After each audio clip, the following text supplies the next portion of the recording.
أعوذ بالله من الشيطان الرجيم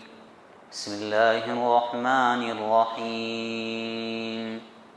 إن الذين كفروا سواء عليهم أنذرتهم أم لم تنذرهم لا يؤمنون ختم الله على قلوبهم وعلى سمعهم وعلى أبصارهم غشاوة وَلَهُمْ عَذَابٌ عَظِيمٌ وَمِنَ النَّاسِ مَن يَقُولُ آمَنَّا بِاللَّهِ وَبِالْيَوْمِ الْآخِرِ وَمَا هُم بِمُؤْمِنِينَ يُخَادِعُونَ اللَّهَ وَالَّذِينَ آمَنُوا وَمَا يَخْدَعُونَ إِلَّا أَنفُسَهُمْ وَمَا يَشْعُرُونَ في قلوبهم مرض فزادهم الله مرضا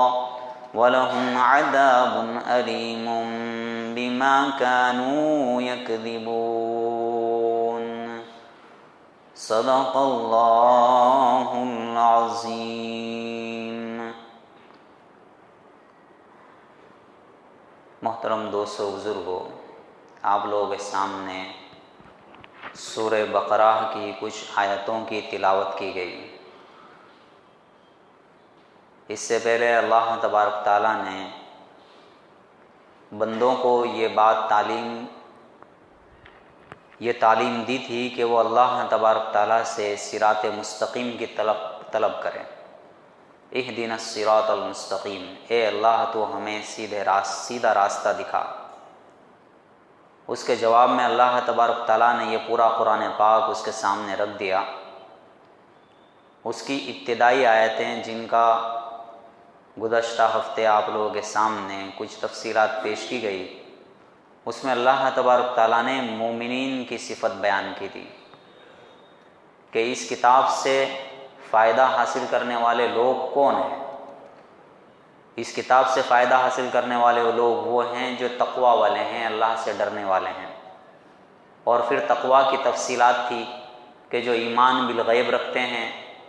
چھپی چیزوں پر بھروسہ رکھتے ہیں، یقین رکھتے ہیں، نماز کو ادا کرتے ہیں اور زکوٰۃ کو ادا کرتے ہیں، اور اللہ تبارک تعالیٰ نے جتنی نبیوں پر، پیغمبروں پر پیچھے کتابیں نازل فرمائی، ان کتابوں پر بھی وہ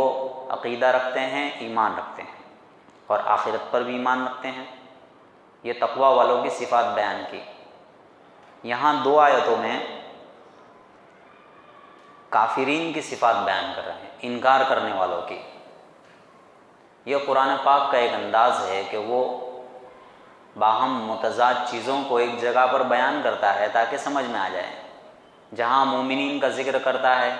وہاں انکار کرنے والوں کا بھی ذکر کرتا ہے، جہاں رات کا ذکر کرتا ہے وہاں دن کا ذکر کرتا ہے، جہاں سورج کا ذکر کرتا ہے وہاں چاند کا بھی ذکر کرتا ہے، جہاں اندھیرے کا ذکر کرتا ہے وہاں اجالے کا بھی ذکر کرتا ہے۔ مقصد یہ ہے کہ چیز سمجھ میں آ جائے۔ تو دیکھو اللہ فرما رہے ہیں ان الذین کفروا سواء علیہم انذرتہم ام لم تنذرہم لا یؤمنون، بے شک جن لوگوں نے کفر کیا، جن لوگوں نے انکار کیا، ان کے لیے برابر ہے کہ آپ ان کو ڈرائیں یا نہ ڈرائیں، وہ ایمان لانے والے نہیں ہیں۔ یہ قرآن پاک کی آیت کا ترجمہ ہے۔ یہ آیت مدنی ہے، یعنی اللہ کے رسول صلی اللہ علیہ وسلم کے مدینہ جانے کے بعد، ہجرت کے بعد نازل ہوئی ہے، اور مفسرین کا یہ اتفاق ہے کہ یہ یہود مدینہ کے بارے میں نازل ہوئی ہے، مدینہ کے یہودیوں کے بارے میں نازل ہوئی۔ سب سے پہلے یہودیوں کی حقیقت تو یہ تھی کہ اللہ تبارک تعالیٰ نے ان کی کتابوں میں اللہ کے رسول صلی اللہ علیہ وسلم کی حقیقت بتا دی تھی۔ یعرفونہ کما یعرفون ابناءہم، اللہ کے رسول سے اللہ تبارک تعالیٰ فرماتے ہیں کہ یہ اہل کتاب جو ہے، یہ یہود و نصارہ جو ہے، تمہیں اس طرح پہچانتے ہیں جیسا کہ اپنے بیٹوں کو پہچانتا ہے، اتنی اچھی طریقے سے پہچانتا ہے۔ ایک آخری نبی آنے والا ہے جو ساری دنیا کے اندر جس کا مذہب پھیل جائے گا، جسے غلبہ عطا ہوگا، یہ تمام باتیں انہیں پتہ تھی، لیکن صرف اس وجہ سے کہ وہ نبی ہماری نسل میں کیوں نہیں آیا، بنی اسحاق کی نسل میں کیوں نہیں آیا، بنی اسماعیل کی نسل میں کیوں آیا؟ اس ضد اور اس عناد اور اس حسد اور اس جلن کی وجہ سے انہوں نے اللہ کے رسول صلی اللہ علیہ وسلم کا انکار کیا، جانتے تھے کہ سچے نبی تھے۔ تو ان الذین کفروا، بے شک جن لوگوں نے انکار کیا، ان کے لیے برابر ہے آپ ان کو ڈراؤ یا نہ ڈراؤ، ایمان لانے والے نہیں ہیں۔ یہ کفر کسے کہتے ہیں؟ جب ایک پیغمبر دعوت حق کو لے کر آتا ہے اور اس دعوت حق کو وہ بندوں تک پہنچا دیتا ہے، تبلیغ جسے کہتے ہیں، اور بندوں کو اس دعوت حق کو قبول کرنے کی طرف بلاتا ہے، جسے دعوت کہتے ہیں۔ تبلیغ بھی اور دعوت بھی، پہنچانا بھی اور بلانا بھی، یہ دونوں چیز جب پائی جاتی ہے اور سامنے والا آدمی جب انکار کرتا ہے تو اسے کفر کہا جاتا ہے، انکار کہا جاتا ہے۔ ہمارے غیر مسلم بھائی اس لفظ پر بڑے چڑھتے ہیں، حالانکہ اس کے لفظی معنی ہوتے ہیں چھپانا، کسی چیز کو چھپا دینا۔ جیسا کہ کھیتی کرنے والا کھیتی کرتا ہے تو دانے کو زمین میں چھپا دیتا ہے، اس لیے کھیڑوت کو اور کھیتی کرنے والے کو، کاشتکار کو بھی کافر کہتے ہیں، لفظی معنی اس کا یہ، اس کا کوش ارتھ یہ ہے، اور اس کا اصطلاحی معنی یہ ہے دین اسلام کا انکار کرنا، اللہ کے وجود کا، اللہ کے وحدت کا انکار کرنا، محمد رسول اللہ صلی اللہ علیہ وسلم کی رسالت کا انکار کرنا، جنت اور جہنم کا انکار کرنا، اسلام کے کسی بھی مسلمہ اصول کا انکار کرنا، اس کو کفر کہتے ہیں۔ تو کفر کا مطلب بہت ہی نردوش ہے، بے ضرر ہے، اس میں کسی کی برائی نہیں ہے۔ بھائی ایک انسان ہے، میں جس اصول کو پیش کر رہا ہوں سامنے والا اس کو نہیں مان رہا ہے تو میں اسے یہی کہوں گا کہ تم نہ ماننے والے ہو۔ نہ ماننے والے کو نہ ماننے والا ہی کہیں گے نا، نہ ماننے والے کو ماننے والا تو کہیں گے نہیں۔ تو اسلامی اصطلاح کے اندر جو ماننے والا ہے وہ مومن ہے، جو نہیں ماننے والا ہے وہ کافر ہے۔ اس میں کوئی برائی کا الفاظ نہیں ہے، یہ کوئی گالی نہیں ہے جس کو سننے پر انسان کیا کرے، اس کو برا لگ جائے۔ یہ بہت ہی بے ضرر اور نردوش لفظ ہے۔ تو ان الذین کفروا، جن لوگوں نے کفر کیا، جن لوگوں نے انکار کیا، سواء علیہم انذرتہم، آپ ان کو ڈرائیں کہ یا نہ ڈرائیں، ان کے لیے سرکھا ہے، ان کے لیے یکساں ہیں، وہ ایمان لانے والے نہیں ہے۔ یہ اصل میں اللہ کے رسول صلی اللہ علیہ وسلم کو تسلی ہے، تسلی، کیونکہ اللہ کے رسول صلی اللہ علیہ وسلم حریص تھے، حریص بالمؤمنین رؤوف الرحیم۔ آپ کی تمنا کیا تھی، جس کو قرآن پاک لالچ کے لفظ سے استعمال کرتا ہے کہ آپ لالعید تھے کہ یہ بھی بندہ ایمان والا ہو جائے، یہ بھی بندہ ایمان والا ہو جائے، یہ بھی بندہ ایمان، چاروں سائڈ، چاروں طرف جو بندے نظر آ رہے ہیں سب بندے ایمان والے ہو جائے، سب بندے جنت میں جانے والے بن جائے، جہنم سے بچنے والے بن جائے۔ اللہ تبارک تعالیٰ ان کو تسلی دے رہے ہیں کہ تم جو چاہتے ہو ایسا ہونے والا نہیں ہے۔ اللہ تبارک تعالیٰ نے جس کی قسمت کے اندر اور جس کی تقدیر میں ایمان لکھا ہے وہ ایمان لائے گا، جس کی تقدیر میں ایمان نہیں لکھا وہ ایمان نہیں لائے گا۔ تو تمہیں غم کرنے کی ضرورت نہیں ہے، فلا تذهب نفسك عليهم حسرات، ان لوگوں پر غم کرنے کی ضرورت نہیں ہے، اپنا کام کرتے جائیے، آپ کو آپ کے کام کا ثواب اور اجر ملتا رہے گا۔ ان الذین کفروا سواء علیہم، بے شک جن لوگوں نے انکار کیا ان کے لیے برابر ہے، آپ انہیں ڈرائیں یا نہ ڈرائیں، ایمان لانے والے نہیں ہیں۔ کیوں ایمان لانے والے نہیں ہیں؟ ختم اللہ علی قلوبہم وعلی سمعہم وعلی ابصارہم غشاوہ ولہم عذاب عظیم۔ اللہ تبارک تعالیٰ نے ان کے دلوں پر مہر لگا دی ہے، اللہ تبارک تعالیٰ نے ان کے دلوں پر مہر لگا دی ہے، وعلی سمعہم، اور ان کی کانوں پر بھی مہر لگا دی ہے، وعلی ابصارہم غشاوہ، اور ان کی آنکھوں پر پردے پڑے ہوئے ہیں، وَلَهُمْ عَذَابٌ عَظِيمٌ، اور ان کے لیے بہت بڑا عظیم عذاب ہے، بہت ہی بڑا آخرت میں ان کے لیے عذاب ہے۔ اللہ تبارک تعالیٰ نے جب انسان کو پیدا کیا تو اس کو آنکھ دی، کان دیے، سوچنے اور سمجھنے کی صلاحیت دی۔ یہ چیزیں اللہ تبارک تعالیٰ اس لیے دیتا ہے کہ انسان سچائی کو دیکھے، سچائی کو سنے، اور سچائی کو سمجھے۔ لیکن جب انسان اپنی آنکھ کا استعمال سچائی کو دیکھنے میں استعمال نہیں کرتا، جب اپنی کانوں کا استعمال سچائی کو سننے میں استعمال نہیں کرتا،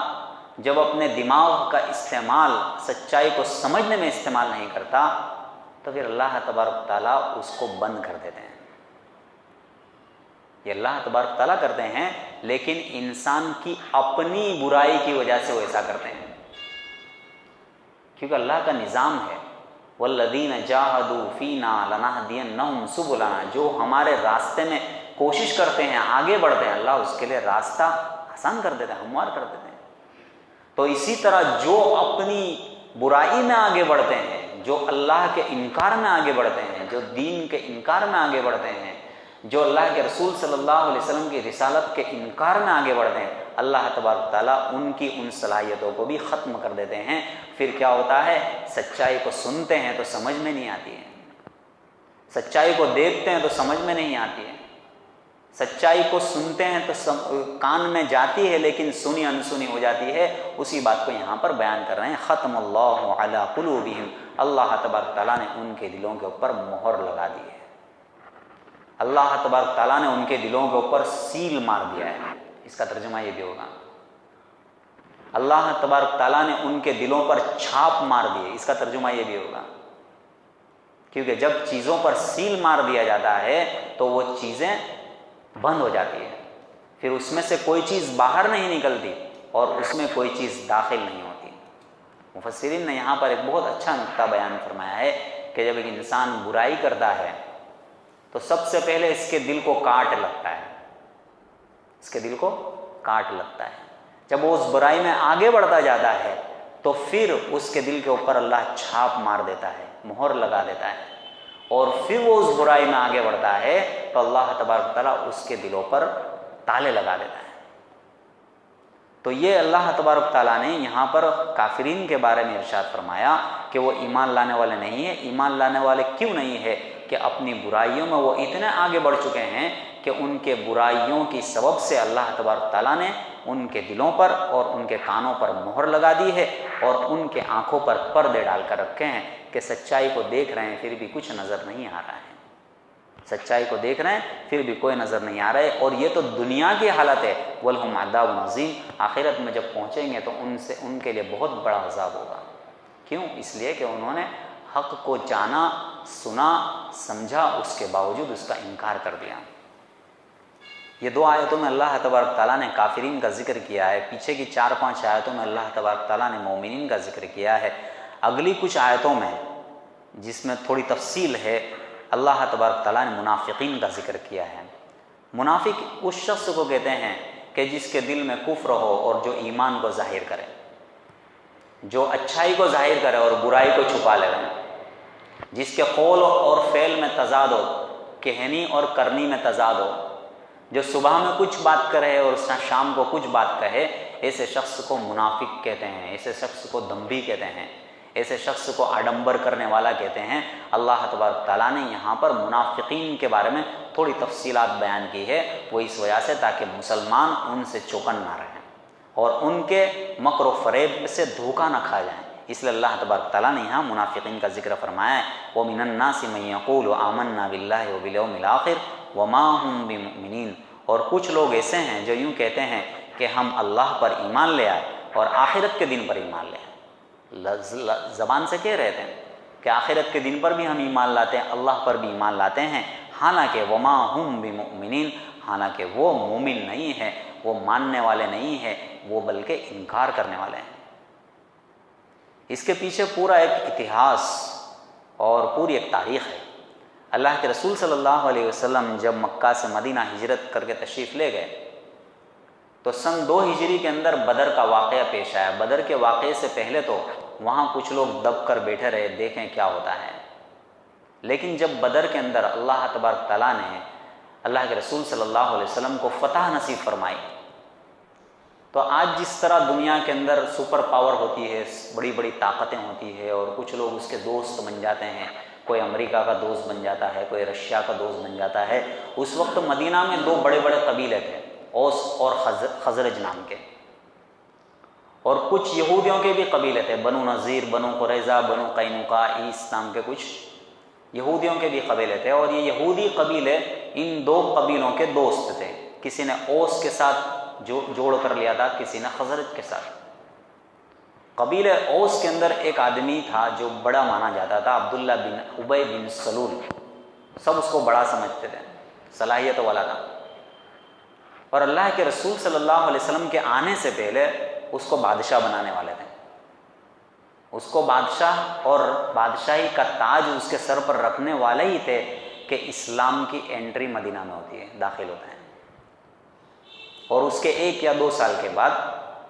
بدر کا یدھ اور بدر کی جنگ پیش آتی ہے، اور اس میں اللہ کے رسول صلی اللہ علیہ وسلم کو کامیابی ملتی ہے۔ تو اب مدینہ کا جو تاج ہوتا ہے وہ اللہ کے رسول صلی اللہ علیہ وسلم کے سر پر رکھ دیا جاتا ہے، اور اوس اور خزرج کے اور بھی بہت سے لوگ ایمان قبول کرتے ہیں، بعض یہودیوں نے بھی ایمان قبول کیا، لیکن جب عبداللہ بن ابی بن سلول کو ایسا لگا کہ اب کھلی مخالفت کام نہیں لگے گی، اس لیے اس نے پیترا بدل کر اپنے آپ کو مسلمان ظاہر کیا، اور اندر سے وہ کافر تھا، اور اس کا مقصد یہ تھا کہ اس طرح مسلمانوں کو ختم کیا جا سکے اور ان کو برباد کیا جا سکے۔ تو وہ لوگ صرف زبان سے ایمان لاتے تھے، دل کے اندر ان کا کفر ہوتا تھا، اسی بات کو یہاں پر بیان کر رہے ہیں، وہ من الناس من یقول آمنا باللہ، اور کچھ لوگ ایسے ہیں جو یوں کہتے ہیں ہم اللہ پر ایمان لائے اور ہم آخرت کے دن پر ایمان لائے، حالانکہ وہ ایمان لانے والے نہیں ہیں۔ اس طرح کیوں کر رہے ہیں وہ لوگ؟ یخادعون اللہ والذین آمنوا، یہ لوگ اللہ کو اور مسلمانوں کو دھوکہ دینا چاہتے ہیں کہ ہم اس طرح کہیں گے تو ہم بچ جائیں گے، ہم اس طرح کہیں گے تو ہمیں ان کے درمیان پینیٹریشن کا، اندر داخل ہونے کا موقع ملے گا، اور ان کو ڈائنامائٹ کرنے کا موقع ملے گا، ختم کرنے کا موقع ملے گا۔ یہ اللہ کو اور مسلمانوں کو دھوکہ دینا چاہتے ہیں۔ وما یخدعون الا انفسهم وما یشعرون، حالانکہ یہ تو صرف اپنے آپ کو دھوکہ دے رہے ہیں، یہ اللہ کا انکار کر رہے ہیں، اپنے آپ کو دھوکہ دے رہے ہیں، یہ رسول کا انکار کر رہے ہیں، اپنے آپ کو دھوکہ دے رہے ہیں، یہ زبان سے ایمان کا اقرار کرتے ہیں اور دل کے اندر کفر چھپا کر رکھا ہے، تو یہ مسلمانوں کو دھوکہ نہیں دے رہے ہیں، یہ اللہ کو دھوکہ نہیں دے رہے، یہ تو اپنے آپ کو دھوکہ دے رہے ہیں۔ آخرت میں ان کو پتہ چلے گا کہ ان کے انکار کی ان کو کیا سزا ملے گی۔ وما یشعرون، لیکن انہیں اس کا احساس ہی نہیں ہے کہ وہ کس کو دھوکہ دے رہے ہیں۔ بظاہر تو وہ اپنے آپ کو بہت ہوشیار سمجھ رہے ہیں کہ ہم نے ان کو بنا لیا، ہم نے ان کو بیوقوف بنا لیا، ہم نے رسول کو بیوقوف بنا لیا، ہم نے مسلمانوں کو بیوقوف بنا لیا، لیکن در حقیقت وہ اپنے آپ کو دھوکہ دے رہے ہیں، اپنے آپ کو بیوقوف بنا رہے ہیں۔ اللہ فرماتے ہیں فی قلوبہم مرض، ان کے دلوں میں ایک روگ ہے، ان کے دلوں میں ایک بیماری ہے۔ یہ جسمانی بیماری نہیں تھی، یہ روحانی بیماری تھی، یہ دنیا کی بیماری نہیں تھی، یہ دین کی بیماری تھی۔ وہ دین کی بیماری کیا تھی؟ نفاق کی بیماری، دمب کی بیماری۔ اللہ تبارک تعالیٰ نے اس دم کی بیماری کو فزادہم اللہ مرضا، تو اللہ تبارک تعالیٰ نے ان کی بیماری کو بڑھا دیا۔ وَلَهُمْ عَذَابٌ عَلِيمٌ بِمَا كَانُوا يَكْذِبُونَ، اور ان کے لیے دردناک عذاب ہے ان کاموں کے اس وجہ سے کہ وہ لوگ سچائی کو جھٹلاتے تھے، سچائی کو جھوٹ قرار دیتے تھے۔ تو دیکھو اللہ تبارک تعالیٰ نے یہاں پر مومنین کے ساتھ کافرین کو بھی ذکر کیا، اور کافرین کے ساتھ یہاں پر منافقین کو بھی ذکر کیا، اور مقصد یہ ہے کہ ایک مسلمان مکمل طور پر کافر نہیں ہوتا ہے، الحمدللہ ایک مسلمان اعتقادی منافق نہیں ہوتا ہے، لیکن اسے ان آیتوں کو سامنے رکھ کر اپنی زندگی کا بھی حساب لینا چاہیے۔ کہیں ایسا نہیں ہے کہ اللہ کا ایک حکم آ رہا ہے اور میں اس کا انکار کر رہا ہوں عملی طور پر، اذان ہو رہی ہے لیکن اذان کے بعد نماز پڑھنے نہیں آیا، عملی طور پر گویا کہ انکار کیا اس نے۔ مسلمانی کا اور محبت کا دعویٰ ہے، لیکن اس کے باوجود اللہ کے احکامات اور اللہ کے رسول صلی اللہ علیہ وسلم کی سنتوں پر عمل نہیں ہے، تو گویا کہ زبان سے کچھ کہہ رہا ہے اور دل میں کچھ اور کر رہا ہے۔ تو یہ تمام چیزیں ہمارے لیے بھی سبق کی ہے۔ اللہ تبارک تعالیٰ ہمارے لیے کہنے سننے سے زیادہ عمل کی توفیق نصیب فرمائے۔ وآخر دعوانا الحمدللہ رب العالمین۔ مختصر دعا کریں۔ بسم اللہ الرحمن الرحیم۔ اللہم صلی علی سیدنا محمد وعلی آل محمد وبارک وسلم۔ نستغفر اللہ الذی لا الہ الا هو الحی القیوم ونتوب الیہ۔ ربنا آتنا فی الدنیا حسنۃ وفی الآخرۃ حسنۃ وقنا عذاب النار۔ اے اللہ ہمارے گناہوں کو معاف فرما، خطاؤں سے درگزر فرما، اللہ ایمان کی دولت سے مالا مال فرما، اللہ کامل ایمان نصیب فرما، مضبوط ایمان نصیب فرما، اللہ کفر اور شرک سے ہماری حفاظت فرما، اللہ نفاق سے ہماری حفاظت فرما، اللہ دم سے ہماری حفاظت فرما، اے اللہ ہمارے دلوں کو اور ہماری کانوں کو اور ہماری آنکھوں کو اے اللہ سچائی کو دیکھنے کے لیے استعمال کرنے والا بنا، اے اللہ کفر و شرک سے ہماری حفاظت فرما، اے اللہ حاضرین مجلس کی مغفرت فرما، اے اللہ ہدایت کے سامان پیدا فرما، حاضرین مجلس کی جائز مرادوں اور تمناؤں کو پوری فرما، مشکلات کو حل فرما، ناگہانی مصیبتوں اور آفتوں سے اللہ ہماری حفاظت فرما، اے اللہ ہمارے ماں باپ، ہمارے اساتذہ اور ہمارے شیوخ کی مغفرت فرما، اے اللہ ہماری آنے والی نسلوں کی ایمان کی، اعمال کی اور اخلاق اور اخلاص کی حفاظت فرما، اے اللہ رزق کی تنگیوں سے حفاظت فرما، حلال اور وسیع روزی نصیب فرما، اے اللہ ہماری ان دعاؤں کو محضرت فضل و کرم سے قبول فرما، جزا اللہ عنا محمد مینا وحن صلی اللہ علیہ وسلم،